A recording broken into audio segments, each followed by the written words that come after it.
नमस्कार मंडळी, मी आहे रेश्मा, तुमचं फ्लेवर्स ऑफ कोल्हापूर या चॅनलमध्ये मनापासून स्वागत करते। तर आज आपण या व्हिडिओमध्ये बघणार आहोत जी रेस्टॉरंट स्टाईलमध्ये किंवा धाबा स्टाईलमध्ये ग्रेव्ही केली जाते। प्रत्येक भाजीमध्ये जी ग्रेव्ही असते त्या पद्धतीची आपण ही ग्रेव्ही घरीच बनवणार आहोत आणि ही ग्रेव्ही अगदी 8 ते 10 दिवस टिकू शकते। तर त्यासाठी लागणारे साहित्य 3 मोठे टोमॅटो, 2 कांदा, 4 ते 5 लाल मिरची, सुक्या खोबऱ्याचे थोडे काप, 8 ते 10 लसणाच्या पाकळ्या आणि 2 ते 3 इंच आल्याचा तुकडा। आता आपल्याला एका पॅनमध्ये तेल गरम करून घ्यायचे आहे। तर मी इथे 2 चमचे तेल घेतलेले आहे आणि त्याच्यामध्ये असा स्लाइस केलेला मोठा मोठा कांदा टाकून आपल्याला हा कांदा तेलामध्ये भाजून घ्यायचा आहे।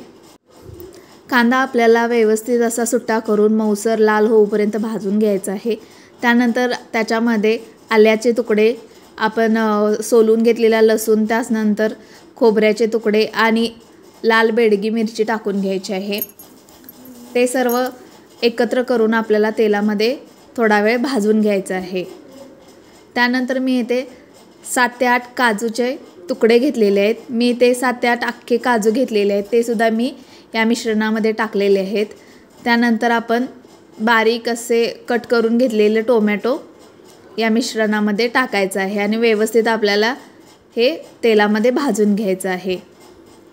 त्यानंतर टोमॅटो व्यवस्थित असा मऊ पडण्यासाठी आपल्याला एक अर्धा चमचा मीठ टाकून घ्यायचं आहे। त्यामुळे काय होतं की आपलं हे सर्व जिन्नस आहे ते लवकर भाजले जातात।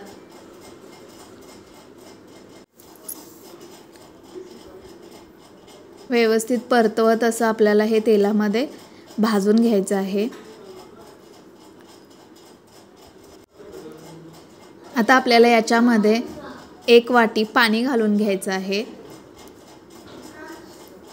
आणि सर्व मिक्स करून हे आपल्याला 3 ते 4 मिनिटांसाठी पाण्यामध्ये शिजू द्यायचं आहे।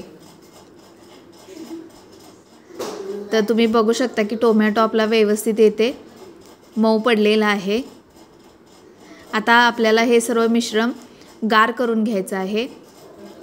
आता मिक्सरच्या भांड्यात आपल्याला थोडीशी कोथिंबीर घ्यायची आहे आणि हे सर्व आपल्याला भाजून घेतलेले मिश्रण मिक्सरमध्ये घालून बारीक त्याची पेस्ट करून घ्यायची आहे। आता परत एकदा आपल्याला पॅनमध्ये तेल गरम करून घ्यायचं आहे। 1-2 चमचे तेल आपल्याला गरम करून घ्यायचं आहे आणि आपल्याला मिक्सरच्या भांड्यामध्ये वाटून घेतलेला मसाला आहे तो त्या तेलामध्ये टाकून द्यायचा आहे। त्यानंतर आपल्याला त्याच्यामध्ये गरम मसाला, लाल तिखट पावडर, धने पावडर आणि पाव चमचा हळद घालून व्यवस्थित असं मिक्स करून घ्यायचं आहे।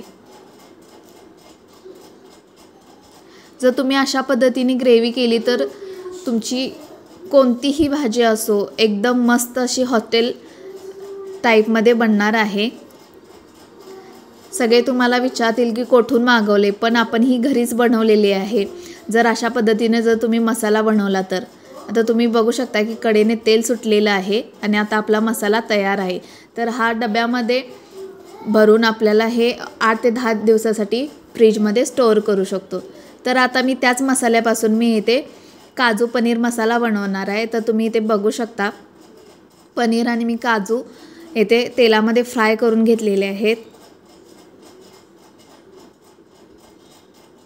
त्यानंतर मी इथे त्याच तेलामध्ये 1 चमचा लाल तिखट पावडर टाकून आपण तयार बनवून घेतलेला मसाला याच्यामध्ये टाकलेला आहे। ऑलरेडी आपण 2 वेळा हा मसाला तेलामध्ये भाजल्यामुळे आता जास्त भाजण्याची गरज नाही। त्यामुळे आपण याच्यामध्ये 1 वाटी पाणी घालायचं आहे आणि व्यवस्थित असं मिक्स करून घ्यायचं आहे। आता मसाला आपल्याला झाकण ठेवून 2 ते 3 मिनिटांसाठी शिजवून घ्यायचा आहे। म्हणजे पाण्यामध्ये आपल्याला थोडासा तो शिजवून घ्यायचा आहे। त्यानंतर आपल्याला या ग्रेव्हीला खूप दाटसर असा कन्सिस्टन्सी आलेली आहे। आता आपण याच्यामध्ये पनीर आणि काजूचे तुकडे टाकून घ्यायचे आहे। त्यानंतर इथे बारीक चिरलेली कोथिंबीर टाकायची आहे। तुम्ही बघू शकता की किती छान अशी कन्सिस्टन्सी आलेली आहे आणि खूप छान असा कलरसुद्धा आलेला आहे। अगदी हॉटेलसारखी ही पनीरची भाजी लागते। तर तुम्हीही अशा पद्धतीचा मसाला नक्की करून पहा। ही ग्रेव्ही जर तुम्ही करून स्टोअर करून ठेवली तर तुम्ही झटपटमध्ये कोणत्याही प्रकारची भाजी अगदी 5 ते 10 मिनटात बनवू शकता। तर हा व्हिडिओ तुम्हाला कसा वाटला ते नक्की कमेंट करून सांगा आणि माझ्या चॅनलला लाईक, शेअर आणि सबस्क्राईब करायला विसरू नका। थँक्यू।